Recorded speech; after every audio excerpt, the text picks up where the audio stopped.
ओम नमः सिद्धेभ्य। नमो नमः सत्हितंकराय वीराय भव्याम्बुजभास्कराय अनंतलोकाय सुरार्चिताय देवादिदेवाय नमो जिनाय देवादिदेवाय नमो जिनाय।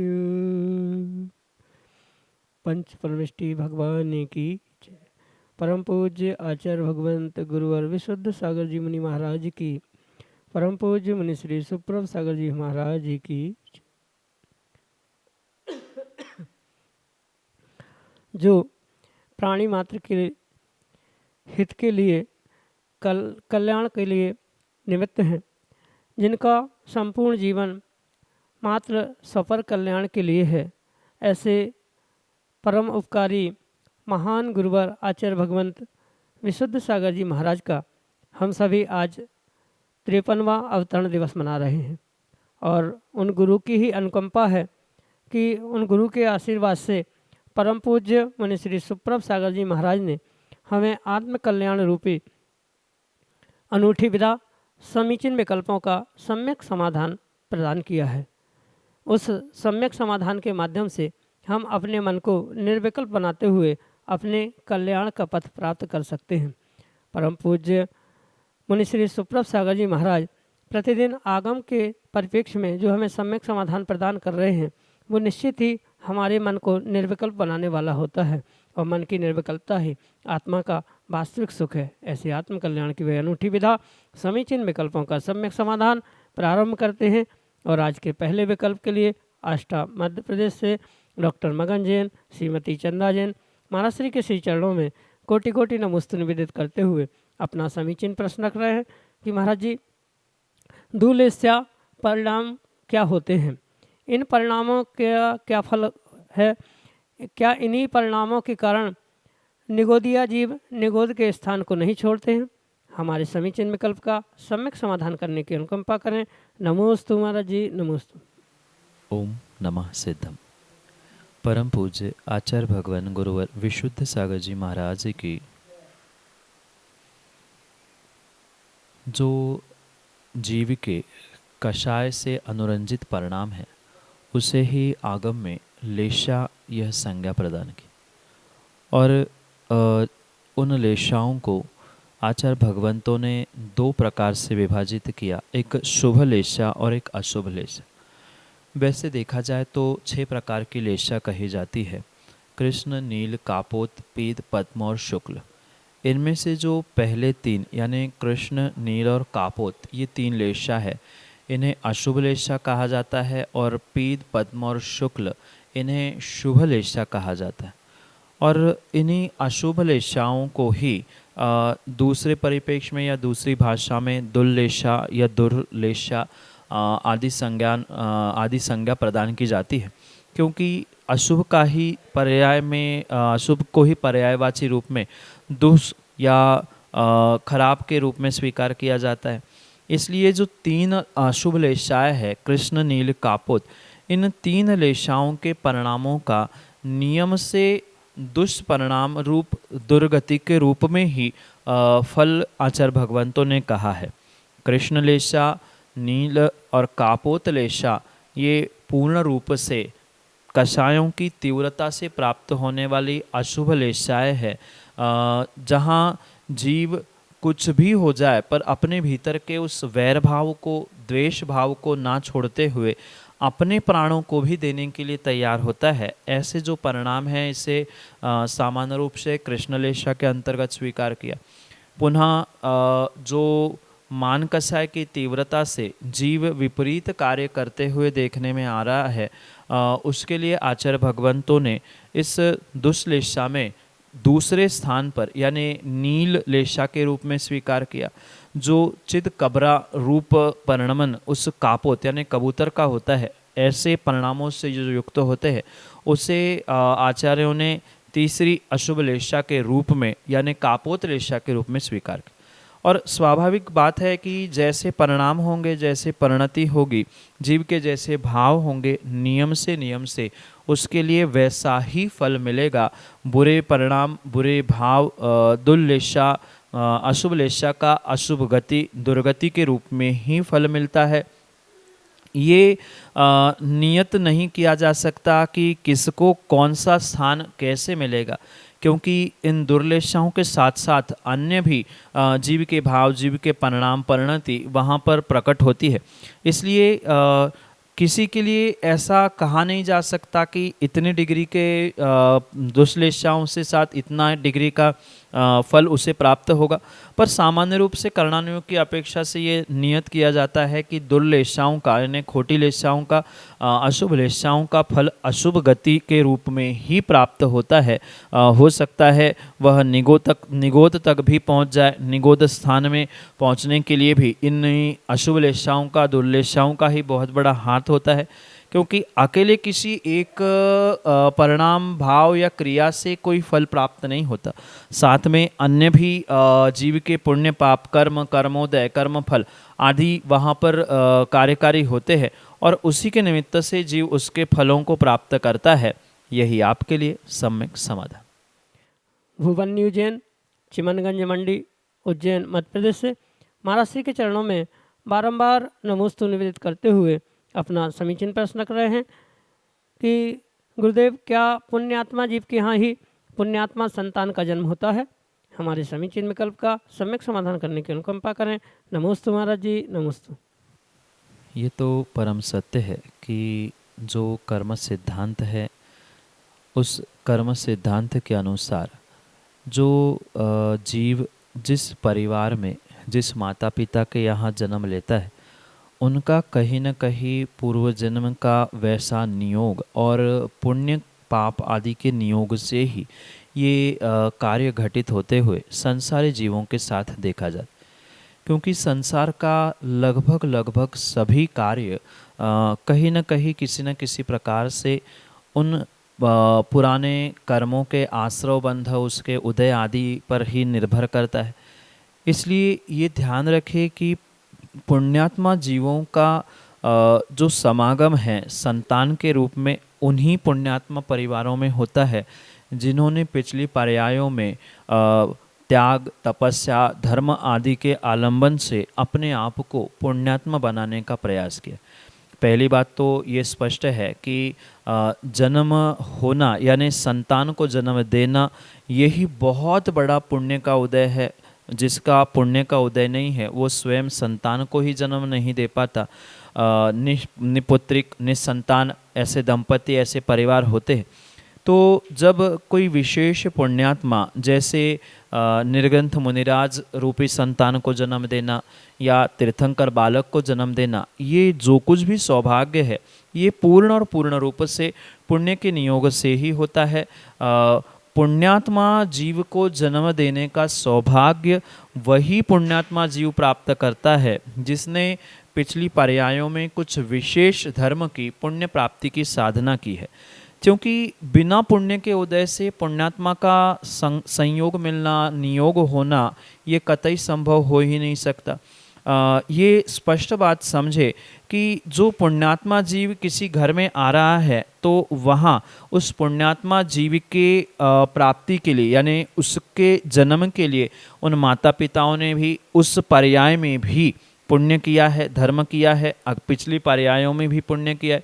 आचार्य भगवान जिनसेन स्वामी गर्भधारण संस्कार और गर्भ संस्कार आदि के उन श्रावकोचित 53 क्रियाओं को समझाते हुए आदि पुराण जैसे महान ग्रंथ में कहते हैं कि जिन जीवों ने, जिन दंपतियों ने संतान जन्म के समय जो काम पुरुषार्थ किया है, उस काम पुरुषार्थ के भी समय में उन्होंने धर्म, नमोकार मंत्र आदि आदि को ध्यान में रखते हुए उनकी साधना के साथ अगर काम पुरुषार्थ किया है, तो उनका काम पुरुषार्थ भी आने वाले समय में उनके लिए मोक्ष पुरुषार्थ और उस संतान के लिए भी मोक्ष पुरुषार्थ, धर्म पुरुषार्थ को देने के लिए कार्यकारी निमित्त, कार्यकारी साधन हो सकता है।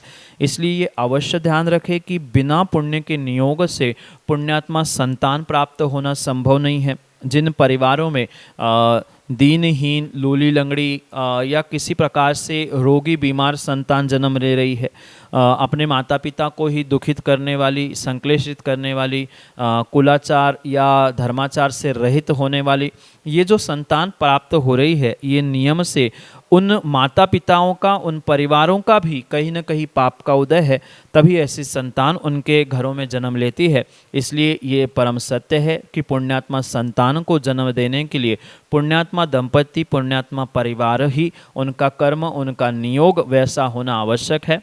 यही आपके लिए सम्यक समाधान। महिपाल गंगवाल, लक्ष्मीनगर, उज्जैन, मध्य प्रदेश से महाराज जी के चरणों में बारंबार नमोस्तु निवेदित करते हुए अपना समीचीन प्रश्न रख रहे हैं कि महाराज जी पिछले 25-30 वर्षों में हमें मुनिराजों के दर्शन लाभ सहजता से हो रहे हैं, बहुत संख्या में होते हैं और एवं पंचकल्याणक भी बहुत हो रहे हैं, तो हमारे ये पुण्य है और पिछले इन सब कार्यों की कमी का क्या कारण रहा, हमारे समीचीन विकल्प का सम्यक समाधान करने की अनुकंपा करें। नमोस्तु महाराज जी, नमोस्तु। वर्तमान में जो मुनियों का समागम, उनके दर्शन और पंचकल्याणक विधान जैसे बड़े बड़े अनुष्ठान बहुत सहजता से हो रहे हैं, ये तो स्वाभाविक सी बात है कि जीव के पुण्य के उदय से ही ये सब कुछ कार्य हो रहे हैं। पुण्य भले ही इन विषयों में बड़ा है, पर इन विषयों से पुण्य प्राप्त करने की भावना जीवों की बहुत कम हो चुकी। दोनों में अंतर समझना होगा कि पुण्य के उदय से ये निमित्त तो प्राप्त हो रहे हैं, पर इन निमित्तों को प्राप्त करते हुए जीव अगली पर्याय के लिए, अगले समय के लिए, अगले दिनों के लिए पुण्य प्राप्ति का पुरुषार्थ बिल्कुल भी करने का प्रयास ही नहीं कर पा रहे। क्योंकि पहले कुछ दिनों में, यानी पहले कुछ सालों पहले ये सहजता से मुनियों के दर्शन होना, या इतनी सहजता से पंचकल्याणक और पंचकल्याणक क्या इतनी सहजता से कोई विधान भी होना समाज में, मंदिरों में या स्थानों में देखने में नहीं मिलता था। ठीक है, उस समय निमित्तों की उतनी पर्याप्त व्यवस्था नहीं थी, निमित्त प्राप्त होने के लिए पुण्य की क्षीणता थी, ऐसा भी कह दे तो कोई दोष नहीं। पर वर्तमान में ये ध्यान रखें कि निमित्त तो समय समय पर कई सारे जीवों को और कई बार प्राप्त होते, पर निमित्तों का सदुपयोग करते हुए धर्म लाभ लेना नहीं लेना ये विरले ही पुण्यात्माओं का नियोग हुआ करता है। इसलिए ये तो स्पष्ट है कि बिना पुण्य के धर्मात्मा का संयोग निमित्त प्राप्त होना संभव नहीं है।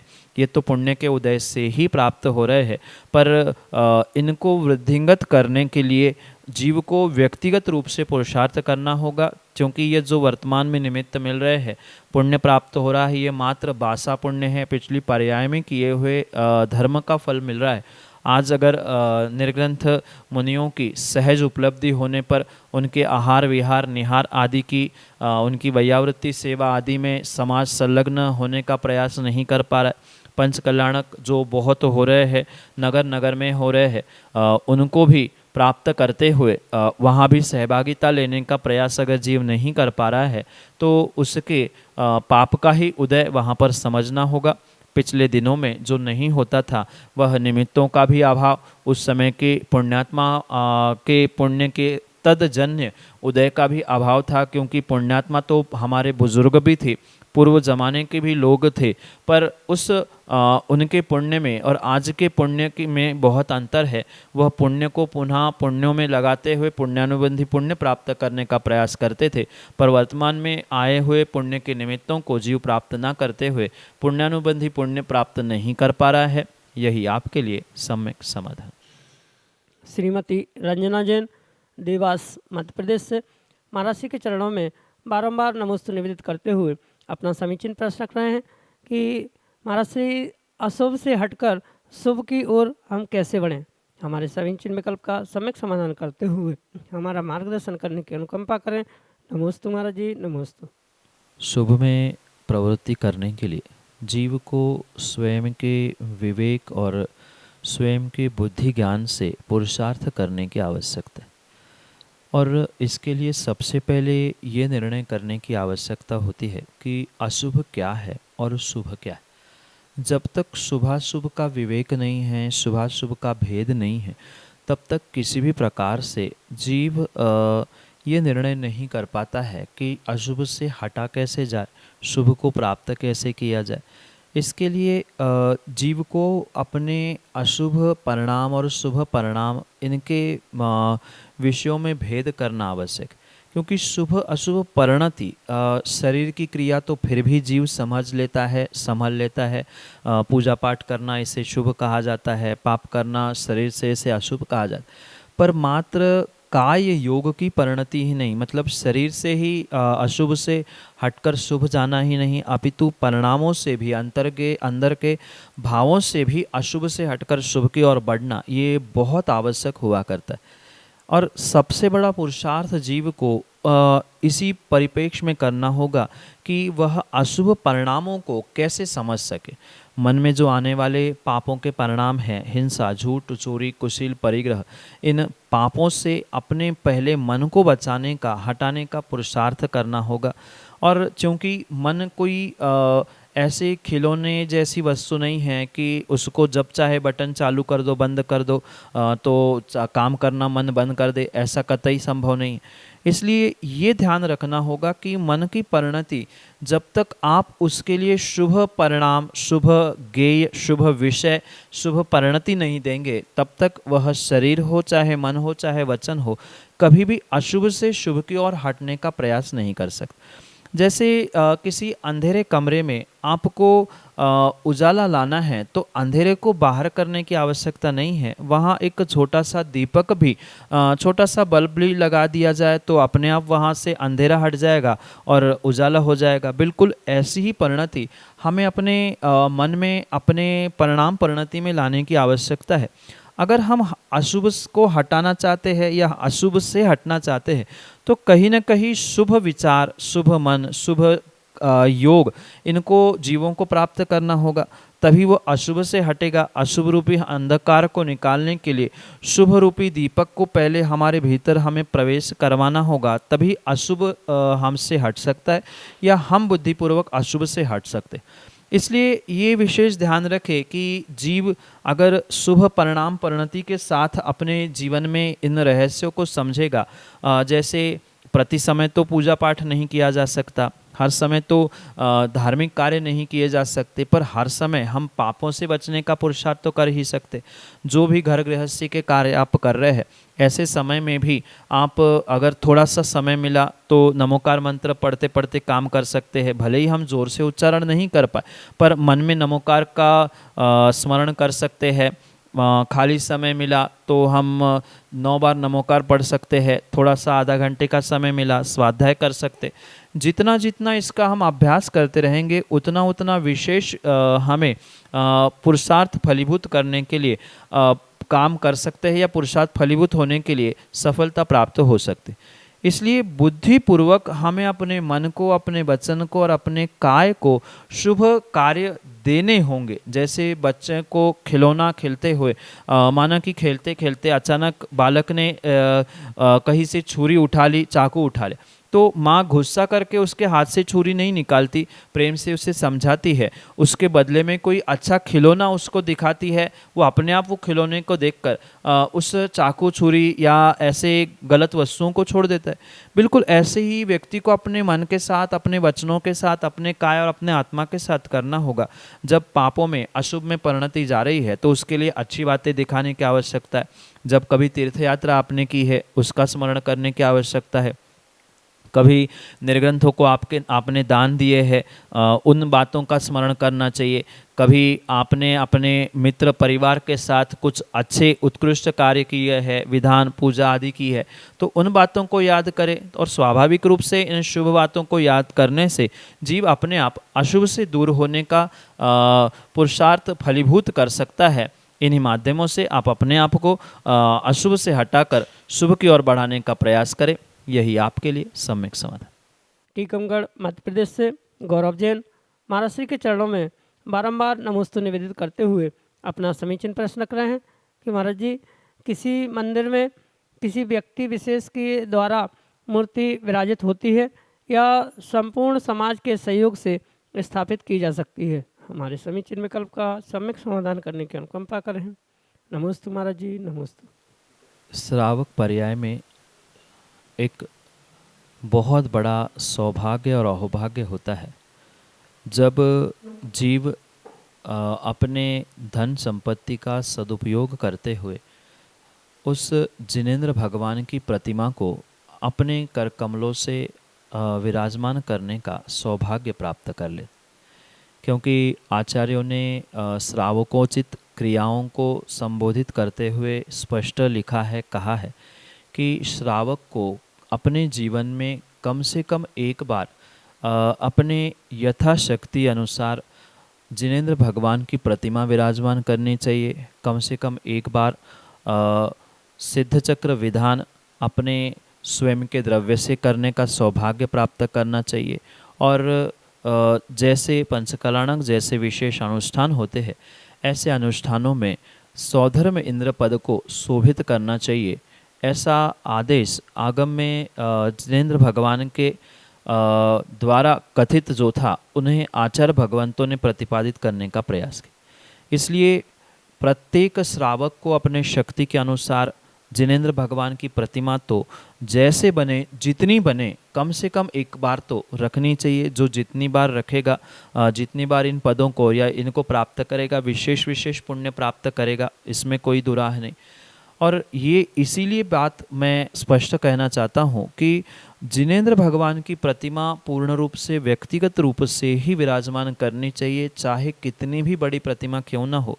पर उन प्रतिमाओं पे जैसे वर्तमान में देखने में आता है, प्रशस्ति लिखी जाती है। प्रशस्ति लिखने के साथ उन परिवार जनों का नाम लिखना, गोत्र आदि का भी उस पर लिखा जाता है, जिससे आने वाले भविष्य में इतिहास जीवंत रहे कि अमुक परिवार ने, अमुक जीवों ने इन प्रतिमाओं को विराजमान किया था।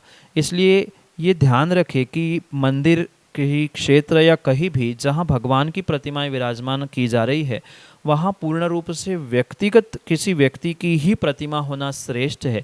कई सारे स्थानों में आज वर्तमान में ये विडंबना देखने में मिल रही है कि सामाजिक रूप से, सामूहिक रूप से चंदा इकट्ठा करते हुए या किसी कार्य अनुष्ठान में बचे हुए पैसों को जोड़कर भगवान की प्रतिमा विराजमान की जाती है। पर आगम के परिप्रेक्ष्य में दान कभी भी चंदे का या सामूहिक रूप से नहीं होता है। चाहे निर्ग्रंथों को दान हो या कहीं भी दान देने की व्यवस्था हो, वह व्यक्तिगत रूप से सामूहिक रूप से देना ये उचित नहीं है। व्यक्तिगत रूप से कोई दे रहा है तो उसमें कोई भी दुराह नहीं है। एक कुटुंब के लोग भी अगर परस्पर में, मतलब भाई पिता या परस्पर में मिलकर ऐसा कार्य कर रहे हैं, राशि बहुत अधिक होने के कारण से, तो ये उचित है, क्योंकि एक गोत्र एक परिवार के हैं। पर अलग अलग गोत्र, अलग अलग परिवार, अलग अलग समाज के घटक मिलकर अगर प्रतिमा विराजमान कर रहे हैं, तो आगम के परिप्रेक्ष्य में ऐसा कोई भी संदर्भ प्राप्त नहीं होता है। कौन क्या कर रहा है, किसने क्या किया है, ये भिन्न विषय है, पर ऐसा कहीं भी आगम में प्रमाण प्राप्त नहीं होता कि सामाजिक रूप से, सामूहिक रूप से कोई भगवान की प्रतिमा विराजमान की जाए। ठीक है, प्रतिमा के अलावा जो साधन है, जैसे वेदी है, कमल है या अन्य भी कोई साधन है, वहाँ तो सामूहिक रूप से समाज के सहयोग से इनको बनाना, उसमें कोई भी दोष नहीं है। पर भगवान की प्रतिमा एक ही गोत्र की, एक परिवार की ही होना श्रेष्ठ है। एक ही व्यक्ति के द्वारा उसको विराजमान करने की आज्ञा आगम ग्रंथों में प्रदान की है।